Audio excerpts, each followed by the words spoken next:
Hello everybody, welcome to Notorious Yu-Gi-Oh! I'm Notorious Cly, and this is a season recap for my Rokket Resonator deck.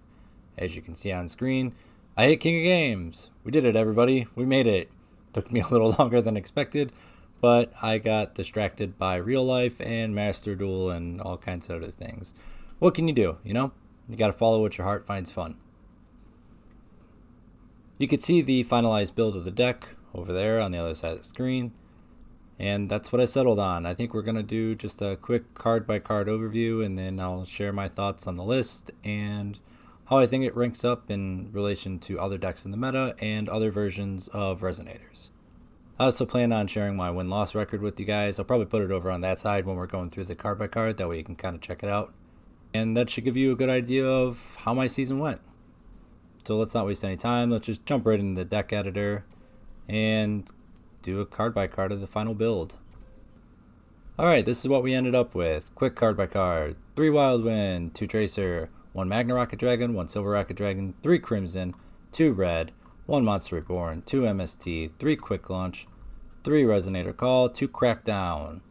And in the extra deck we have Red Nova Dragon, Hot Red Dragon Archfiend, OG Red Dragon Archfiend, 2 Red Rising Dragon, 1 Hot Red Dragon Archfiend Bane, and 2 Dark End Dragon. You may have noticed a few changes from my initial list, and I think it's about time we go over those changes. The first change that I want to talk about is adding Magna Rokket Dragon. I added Magna Rokket Dragon because I found after a handful of duels that having a second non-tuner rocket comes up more often than you would think. It's really nice if your plays get interrupted, or you just have to wall up during the mid-game of duel with Silver Rokket Dragon.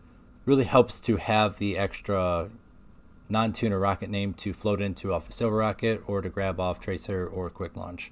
There are times when you just won't see enough Resonator cards to do Resonator stuff, and you really need your Rocket Engine to carry you. So having the second name comes in handy, and it doesn't really hurt if you draw it with the Resonator. I mean, Crimson plus level 4 non-tuner is still full Resonator combo, it's still Red Nova. The next change is cutting down to 2 Red Resonator. I made this cut because Red Resonator doesn't do a whole lot on its own.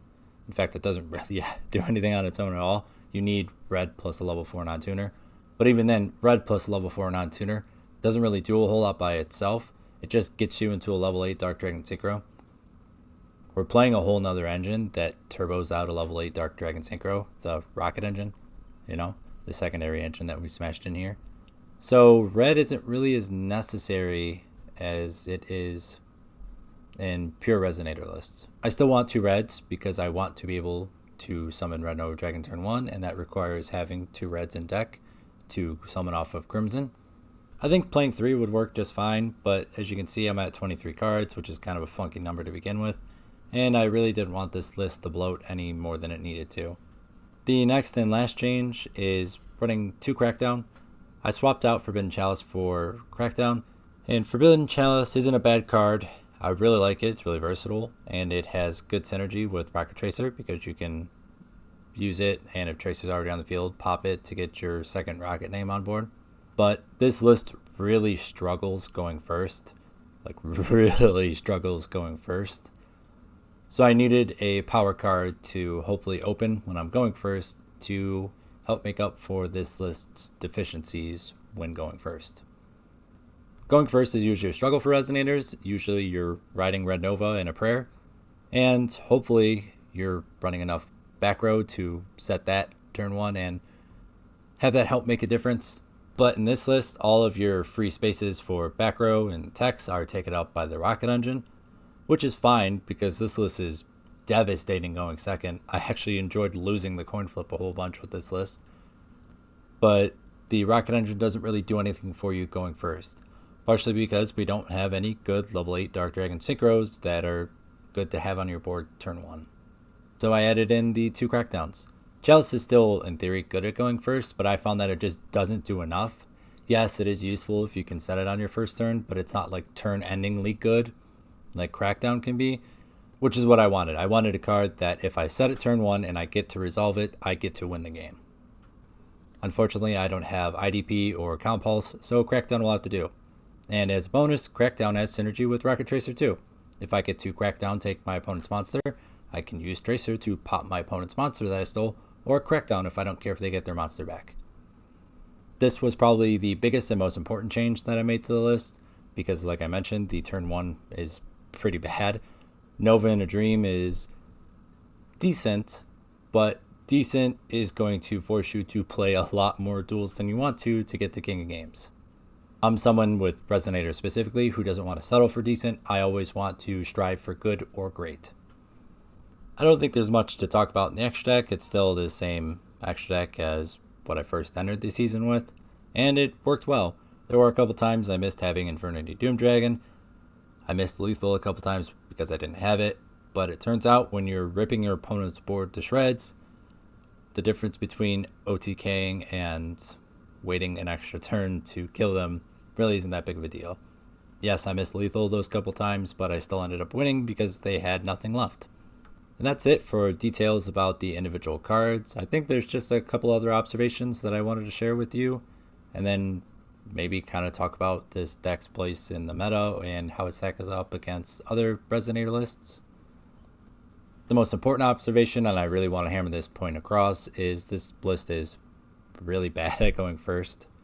You really need to see your power cards in Crackdown or whatever else you might be playing to do something meaningful and impactful on your turn 1. Nova is great. I love Nova. It is an incredible gatekeeper, and it walls you off from so many different strategies that don't have an accessible or consistent out to it. But at the end of the day, destruction protection is only going to get you so far. Ironically enough, during this King of Games run, Red Nova Dragon was a better offensive tool than it was a defensive tool. Turns out being gigantic at 5,000 or 5,500 attack is really good. You can just swing over stuff and sometimes still hit lethal. The next observation that I wanted to share with you guys was probably that you could trim down the Rokket engine if you wanted to. If you wanted to get this list closer to 20 cards, or if you wanted to still play the 23, 24-ish cards and trim the fat somewhere, you could get away with probably running 2 Quick Launch, 2 Tracer, and 1 Rokket non-tuner. Or you could probably go 2 Quick Launch, 1 Tracer, 1 Rokket non-tuner, and just cut the engine a lot and just use it as a little splash, a little bonus thing that you can see every now and then. I ended up not doing that because this is Rokket Resonator, and I really wanted to see how the Rokket engine would perform at full capacity inside a Resonator list. I'm proud to report that it's pretty good. Not great, given that it doesn't really help Resonator's main problem, which is turn 1, but it still does enough cool things, and it helps further Resonator's game plan, which is make Dark Dragon synchro, so it's still pretty good. As you can see over there, I had a 72% win rate, which is right in line with all the rest of my Resonator lists. One thing I will say is losing with this list, especially when you go turn 1, felt worse than losing with your regular Resonator lists. Specifically because I knew there was nothing I could do better. I knew there was really no room for improvement.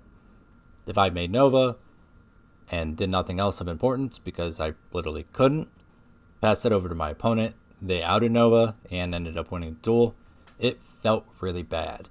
It felt bad because I knew there was literally nothing else I could do to make sure I ended up winning the duel. And some of you may be saying, well, you did all you could. Technically true, I did everything I could in the duel, but my failure wasn't in the duel or gameplay, it was in deck building. And that feels bad when you're building a deck that has such a significant weakness.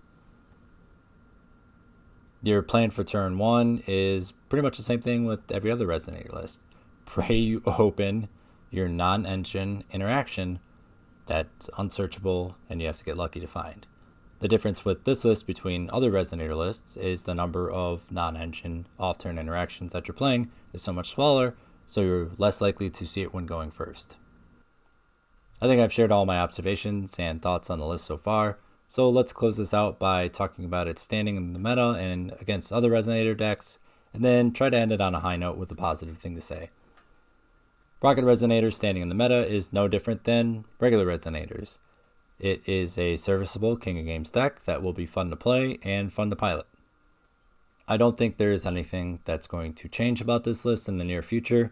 The only addition that I could see really shaking up the competitive viability for this deck would be the addition of Beals of the Diabolic Dragons, because the Rokket engine can notably turbo out Beals as well. It would give you a lot of shots to make a very powerful monster. For those of you who don't know Beals, I think I'll put him up on the screen over here too.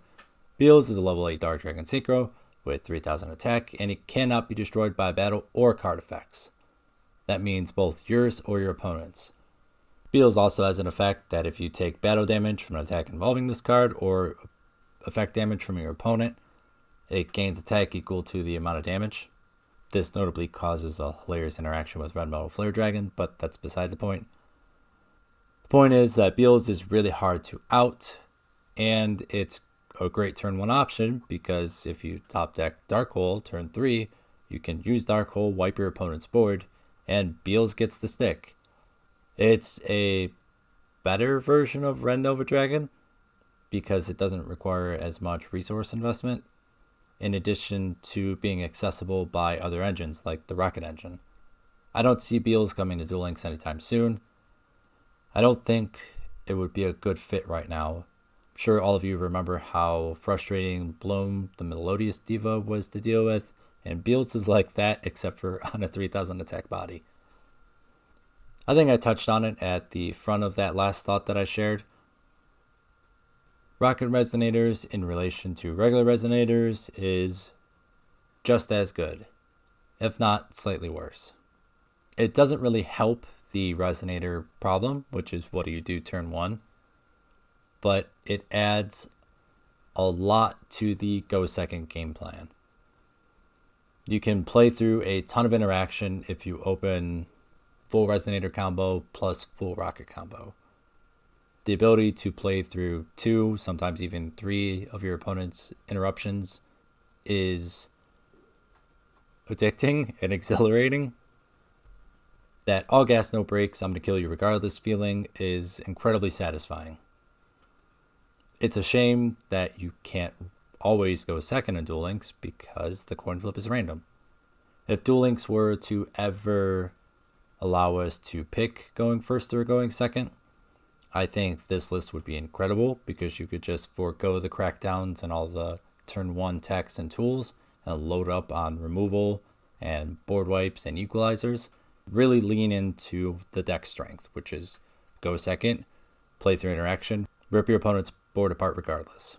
But for now, since we're stuck with the random coin flip and the random choice of going first or going second, this deck is just as good as any other Resonator list. I don't think it's my favorite to play, but is still incredibly fun. And I suppose that's a good transition point to our last thing that I wanted to cover, which is let's say something positive. This list is really fun to play. At the end of the day, that's what most of us, if not all of us, are here for. We want to win more than we're going to lose and have fun while we're doing it. And I definitely think this list accomplished that. I think that's all I got for you guys today. Thanks for checking in, and I'll see you on the next one. Be safe, have fun.